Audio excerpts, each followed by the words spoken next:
Hello டேய் மச்சான், ஒரு 10,000 ரூபா கிடைக்குமாடா? ஜிபே பண்ணி விடுறியா? இல்லையா? சரி ஓகே மச்சான். ஓகேடா. ஹலோ மாமா, நல்லா இருக்கீங்களா? மாமா, ஒரு 10,000 ரூபா கடனா கிடைக்குமா மாமா? ஜிபே பண்ணி விட முடியுமா? ஓ, இப்போதான் செலவு பண்ணிட்டீங்களா? சரி மாமா, ஒன்றும் பிரச்சனை இல்லை. சரிங்க. ஹலோ ஹலோ சார், கோகுல் பேசுகிறேன் சார்.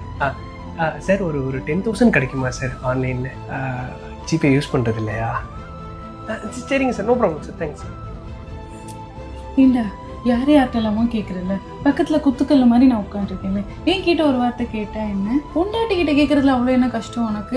என்கிட்ட உனக்கு என்ன வரட்டுக்கு அப்புறமோ? அப்படிலாம் இல்லைடீண்ணா, ஃபோனில் ஏதோ ஒன்று. ஹலோ மனைவி, ஒரு 10,000 கிடைக்குமா? ஜிபே பண்ணிவிட முடியுமா? அவசரமாக தேவைப்படுது. நீ கேட்ட 10,000 என்ன 1,00,000 கூட அனுப்பி தருவேன். ஆனால் இப்போ என் அக்கௌண்ட்டில் 17 ரூபா தானே இருக்கு.